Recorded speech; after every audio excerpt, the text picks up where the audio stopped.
Coming up on OC News, find out how Southern Californians are reacting to Gavin Newsom's school vaccine mandate. Plus, major findings in the Florida search for fugitive Brian Laundrie. And why Californians aren't seeing a drop in fuel prices yet. All this and more up next.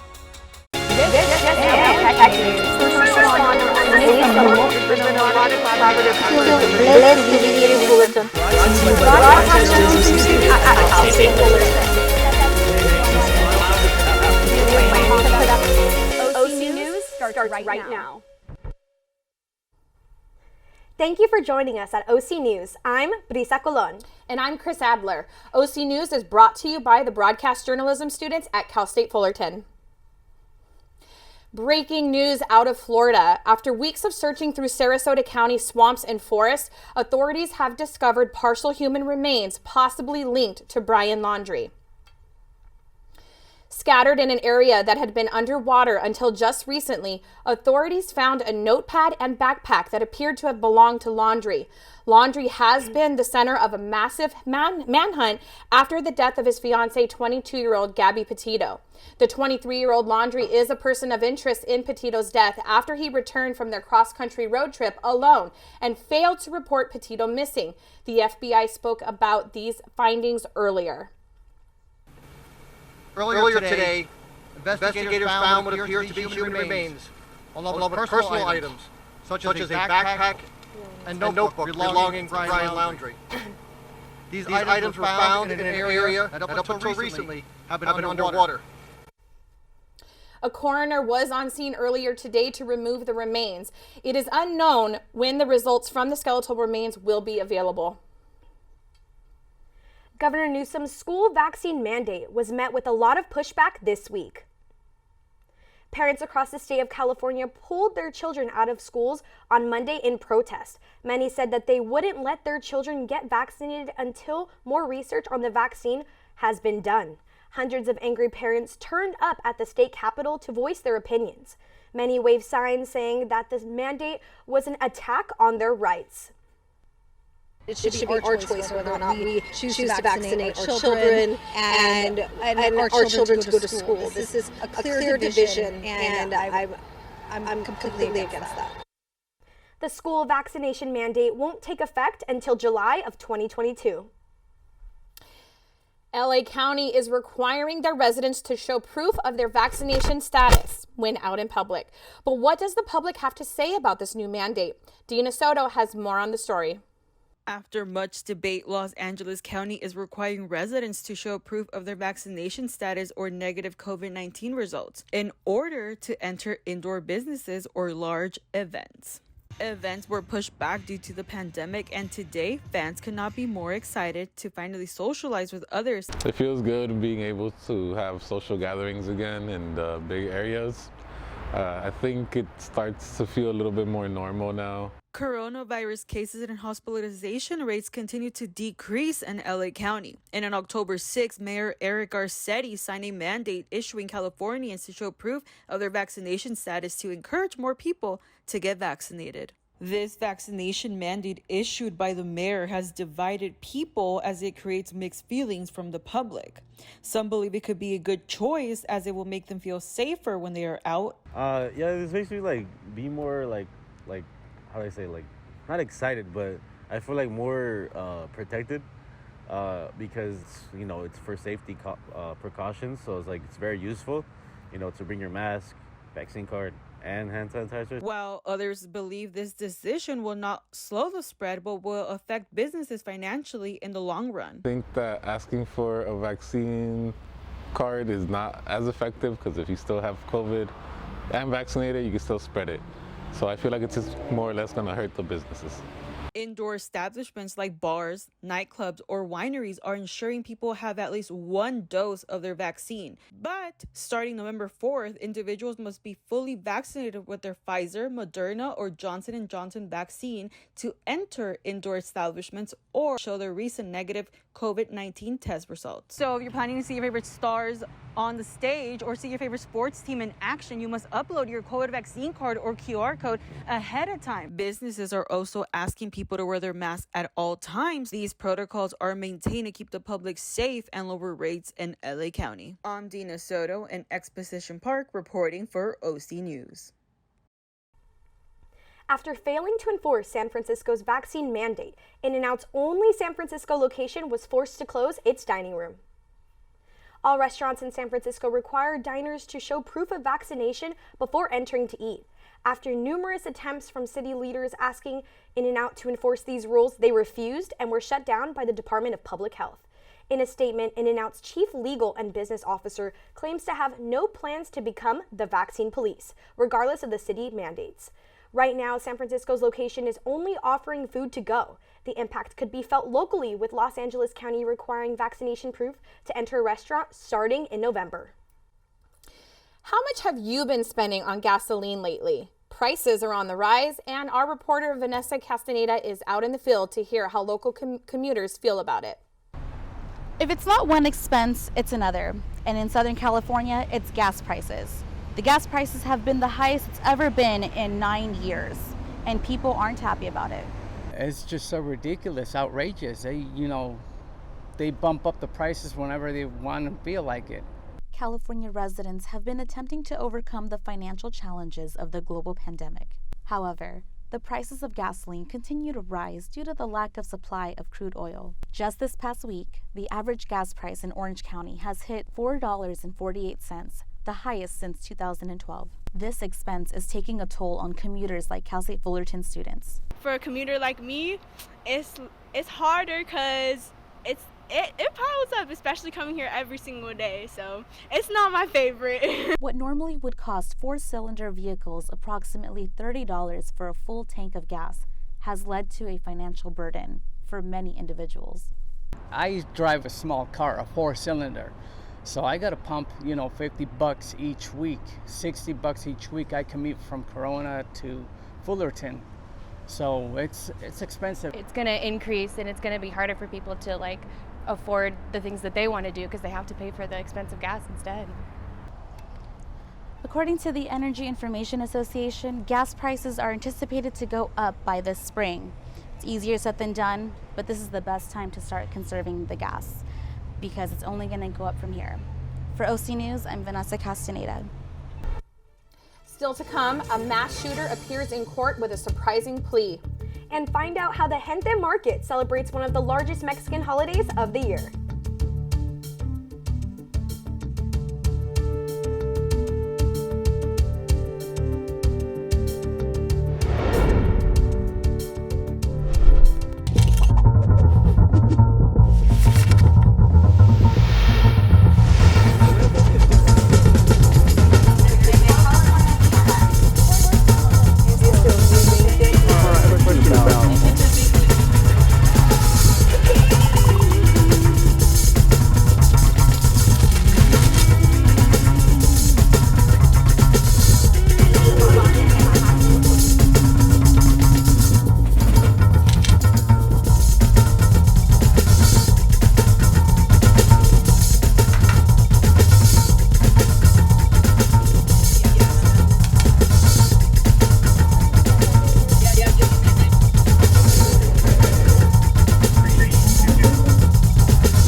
This morning, 23-year-old Nicholas Cruz, the shooter involved in the Marjorie Stoneman Douglas High School massacre in 2018, pleaded guilty to 17 charges of murder and 17 charges of attempted murder. He is set to face a minimum sentence of life in prison and a maximum sentence of the death penalty. The jury will decide his fate during the next sentencing phase of the trial scheduled in early January. During the Wednesday trial, Cruz gave a short speech acknowledging his actions and apologizing to his victims and their families. I am very sorry for what I did, and I have to live with it. I will do everything in my power to try to help others. And I am doing this for you, and I do not care if you do not believe me. And I love you, and I know you don't believe me, but I have to live with this every day, and it brings me nightmares, and I can't live with myself sometimes, but I try to push through because I know that's what you guys would want me to do. To this day, the Marjorie Stoneman Douglas High School massacre remains the deadliest high school shooting in U.S. history. Governor Gavin Newsom signed Bill AB 1346 that will outlaw the sale of new gas-powered lawnmowers and blowers as early as 2024. But that begs the question, how will this affect the little guy, the small family-owned businesses? I went out and spoke with gardeners to hear their take on this new law. Governor Gavin Newsom just signed Bill AB 1346, which aims to eliminate the sales of gasoline-powered lawn equipment such as mowers, leaf blowers, and other devices within a few years. Gardeners with a small business tell me that they are worried about what this means for them and their livelihoods. I get that it's like for the environment stuff because, I mean, even today I had to fill up like these little gas tanks because we needed gas. So I get it, but it's just, I think it's kind of, I don't think it is taking the small mom and pop companies or businesses into consideration because, I mean, this is what we've been used to. And up until now, like, we're going to have to switch everything and kind of get used to the new norm. That a lot of them, you know, are people who come from other places and that's how they make their livelihood, you know, and that's kind of going to get just taken away. Many gardeners and landscapers are open to solving the pollution problem, but tell me that they are concerned about the effectiveness of electric equipment. I mean, imagine we're like out here, hard at work, like 10 houses in, and then all of a sudden, like, our machinery dies. Like, what are we gonna do? Do we have to go home? That's like a huge inconvenience for us. For instance, we had a backpack blower. It takes 2 batteries. You know, the batteries are this big. They're like a brick, a thick brick. And it takes 2 of them in there, and just blowing down in front of humanities. I went through 6 just to do around that building. And then, well, now I have to charge them, and that takes time. They don't charge fast. Assemblyman Mark Berman, the author of the legislation, says that this is a, quote, modest approach to trying to limit the massive amounts of pollution that this equipment emits. I can see both sides. I mean, I think gas products work better, but if you want to go more green and like help the environment, I would say electric is the way to go. Berman said the state has set aside $30 million to help small businesses make the transition from gas-powered to zero-emission equipment. But many are saying that's inadequate for the estimated 50,000 small businesses that will be affected by the law. As far as the people that already rely on, like small families, small businesses, I feel like they should keep their equipment and be able to use it. But if there's a trade-in program for electric, that's perfect too. So there should be that option. As Orange County's housing costs continue to rise, many in Anaheim are looking to their local government for assistance. We join reporter Kenya Staley in Anaheim as she sits down with City Council member Jose Moreno to discuss the city's affordable housing plan. Thank you. I'm here at City Hall, where Anaheim is one of the only cities in Orange County without an affordable housing policy. I've spoken with City Council member Jose Moreno to discuss why he opposed such an action item from being passed in the City Council chambers. City Council has attempted to pass an action to address affordable housing, but you opposed voting with them. Why is that? I didn't oppose it. I support it, but the problem is that it doesn't specify the amount, and it said that we're going to study it to see how much it's going to be. So I like studies, and that's why I proposed one. But what is going to happen here, my belief is, they're going to wait 6-8 months, a year, to determine what that fee is going to be. And all the while, developers will be coming in, who often fund the campaigns of these very members, will be coming in proposing their projects. Or the fee will just never come. It'll never come because the working group's working on it. So it's just a way to, again, stall it out, to look like you're doing something that you're willing to appease or compromise a little bit. But there's no specific fee and no specific timeline on when it's going to come. Moreno claims large industries that call Anaheim their home get more attention than the actual residents that live here. And that we don't have any more parks. We still have only 1 public swimming pool in the entire city. City of Santa Ana has 5. We have Disneyland, Angel Stadium, and the Honda Center. Santa Ana has more public facilities than we do. So how is that possible? Part of it is that because most policy decisions made by the current council and past councils with maybe a 2-year respite have all been focused on building up the resort and focusing on the children of tourists and not the children of Anaheim or the families of Anaheim. Within the next 8 years, Anaheim is required to build at least 6,000 low-income housing units. This is Kenya Staley with OC News. Back to you at the studio. The MLB playoffs are heating up and hockey season has just begun. Sports reporter Brianna Ship has all our sports updates. Thank you, Brisa. Hi, everyone. I'm Brianna Ship, and this is OC News Sports. This week has been packed full of sports news. The MLB playoffs are coming down to the wire. The Los Angeles Dodgers played the Atlanta Braves at their home stadium in LA for Game 3. Dodgers took the lead in the bottom of the first inning with Corey Seager hitting a bomb to center field, bringing in the first score of the game with 2 runs. Fast forward to the 4th inning, the Braves came back with Adam Duvall hitting an RBI single, tying the game 2-2. Both teams battled back and forth throughout the game, having fans on the edge of their seats. However, it was Dodgers making a comeback in the bottom of the 8th inning with a home run by Cody Bellinger to tie at 5s, and Mookie Betts hitting an RBI double to take the lead 6-5. Atlanta battled Jansen's pitching, but he could not be beat. Dodgers took the win, but Atlanta is still up 2-1 in the series. Game 4 will be played tonight in LA.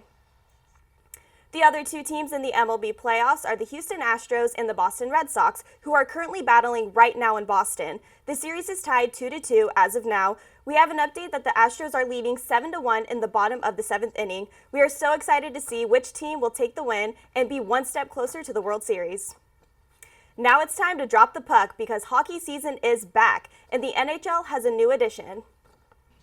The National Hockey League commenced the start to their regular season play on Tuesday, October 12th. The league saw the first ever regular season game for the NHL's newest team, the Seattle Kraken. The Seattle Kraken is the 32nd franchise team in the NHL. They are part of the Western Conference in the Pacific Division along with our local Anaheim Ducks. The season has just begun, and it looks like we will not be disappointed with the skills and aggression from these players. With hockey season starting and the MLB World Series just around the corner, there's going to be a lot of sports games coming up for you to watch. Well, that's all I have for you today on OC News Sports. Back to you, Chris. When we return, an all-time favorite sitcom is headed to Netflix. Plus, how the country joins the fight against a destructive disease affecting millions of Americans.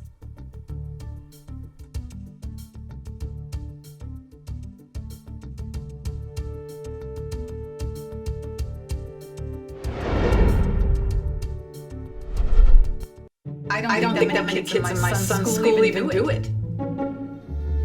He makes fun of his friend who vapes. He would never try it. She's innocent. She's just honorable. She's just not it. No way. My kid would never vape. Get your head out of loud. Today nearly 8,000 kids will start vaping. Maybe even yours. Learn about the dangers at talkaboutVaping.org.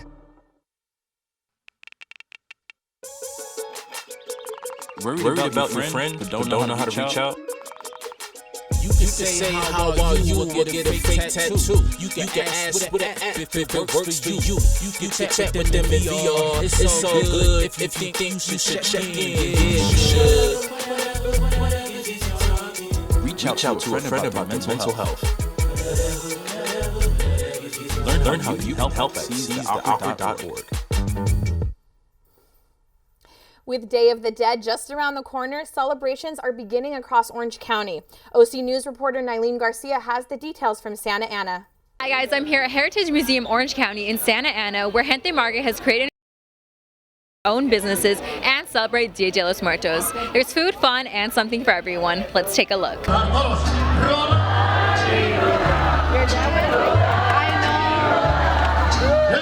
Dia de los Muertos, which translates to Day of the Dead in English, is a Hispanic holiday honoring those that have passed. It is held every year from November 1st through the 2nd. So much more than just a day. You know, we've lost so many people in the past year alone. My father passed away January 22nd of last year. Before that, he always brought that to us. The goal for many vendors is to bring their heritage to life through their custom-made products. Show what I have representing my community and how I've grown grown up the traditions and the lifestyle and just show that through my candles and my art. Vendors came to the Heritage Museum from all over, even out of state. We're here in October now doing the Dia de Muertos festival. You know, we have return customers. We have people that placed orders for us from Arizona and they picked up here, you know, so it's been great. Attendees even dressed to impress as they showed their excitement for the upcoming holiday. I was part of the Gente Night Market last year, so this year I just wanted it to be even better. So I definitely had to sketch out my outfit and everything. I did the hat. I messed up the first time, so the second time I had to redo it, and I love it. It came out better. Pretty soon, the community will be putting up their ofrendas and honoring their loved ones. For OC News, I'm Nylene Garcia. Well, we have some controversy in entertainment this week, which Dina Soto is here to tell us all about. Thanks, Brisa. Hello, everybody. Pull up a seat and get comfy because Hollywood is buzzing this week. It hasn't been a good month for Jamie Lynn Spears following the Britney Spears conservatorship case. Jamie Lynn was going to donate proceeds of her new book titled Things I Should Have Said, yet the nonprofit organization This Is My Brave rejected her donation. The organization did apologize to the public but did not specify the reason for their donation rejection. Stepping out of the Spears drama and into the fashion world, it is no question that Zendaya is a fashion icon, and we all seen her outstanding looks at the Met Gala and the glitz and glamour she brings to movie premieres. On November 10th, Zendaya will be awarded the CFDA Fashion Award. She will make history by being the youngest person to receive this award. Hello, Wisconsin. Exciting news for That 70 Show's fans because it seems that we are going to be hanging out with our favorite friends back at Point Place. Netflix has already requested 10 episodes of the spin-off, which will be titled That 90 Show.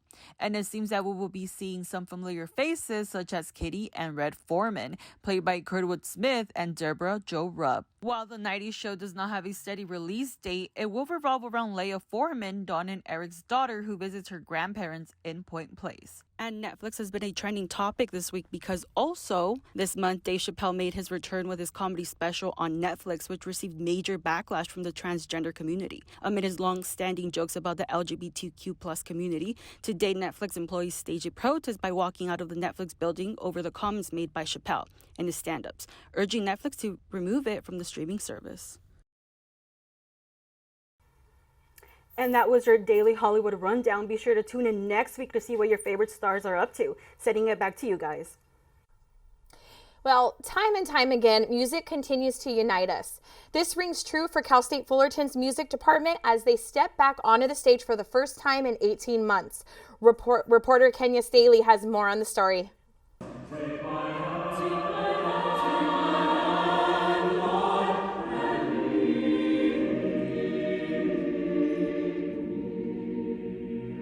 These are the award-winning voices of Cal State Fullerton's University Choir. On Sunday, the University and Concert Choir gathered here at the school for their first performance back since the pandemic. A.J. Stevenson's reflected on the tremendous impact Cal State Fullerton's music department has had on him.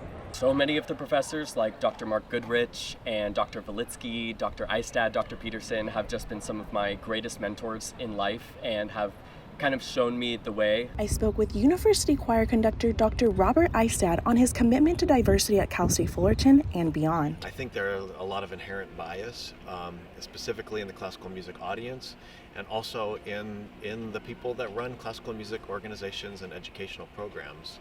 And it's made me really, really excited to see the changes that are happening, specifically in the last 4 years, that are addressing ADEI in classical music in general and in my field, which is choral music. Concert choir student Daniel honed in on the importance of feeling represented in the choir community. That's why I wanted to come here to Cal State Fullerton, because of just the general diversity that is offered here. I'm so blessed to just be here in general right now. The choir is now gearing up for this Sunday's performance at the Hollywood Bowl with Andrea Bocelli. I'm Kenya Staley with OC News. Back to you at the studio. Alzheimer's disease isn't stopping, and neither is the fight for a cure. The Alzheimer's Association held a walkathon in Irvine to raise awareness and funds for continued research and support. Vanessa Castaneda has more on the story. Noises were made and spirits were lifted at the Walk to End Alzheimer's event in Irvine, as over 800 participants supported the vision of someday living in a world without Alzheimer's disease. So the Alzheimer's Association is the leading nonprofit organization in funding research programs and trying to find a cure for Alzheimer's. Participants were invited into the Promise Garden to select a flower based on one's personal association to the disease. Blue are for those currently living with Alzheimer's. Yellow are for all caregivers. Purple indicates a loss of a loved one to Alzheimer's. Orange supports the cause of the organization. And finally, a single white flower in hopes to represent the first survivor of Alzheimer's disease. Participants hold their flower high with a strong purpose for their walk. This event also gives those facing Alzheimer's the chance to continue their fight. Walking, representing my mom, who I care for. We are enjoying it. Awful lot. It's very nice. Thank you. I think it's fantastic. I think that we should have gotten involved a lot sooner. And from this day forward, we'll be a part of it all the way. Even past the end, we'll still be a part of it. Many participants were given the opportunity to become a champion based on their fundraising skills. And this is the Champions Club. In order to be considered a champion, one must have raised a certain amount of money during the fundraiser. Let's give a round of applause for that. That's a lot of money. We're coming out of the pandemic. It's incredible what you guys have all done, and those that are not with us today that have raised money. Of $500, you're a champion. If you reach $1,000, you're a grand champion. I think there's a level above that. The Alzheimer's Association has the support of various sponsors who also give anywhere between $1,500 and $35,000. Our agency, the Caregiver Resource Center, and the Alzheimer's Association are partners to all the people, those with dementia and those caring for those with dementia. So that's why we're here. We provide that support for the caregivers, but we know one is not one without the other. Be ready to pick your flower at the upcoming Walk to End Alzheimer's event on October 23rd in San Clemente. In Irvine, California, I'm Vanessa Castaneda with OC News. Thank you for joining us tonight on OC News. Our next telecast comes to you Monday at 5 p.m. Make sure to subscribe to our YouTube page at Titan TV. From all of us here at OC News, have a great night.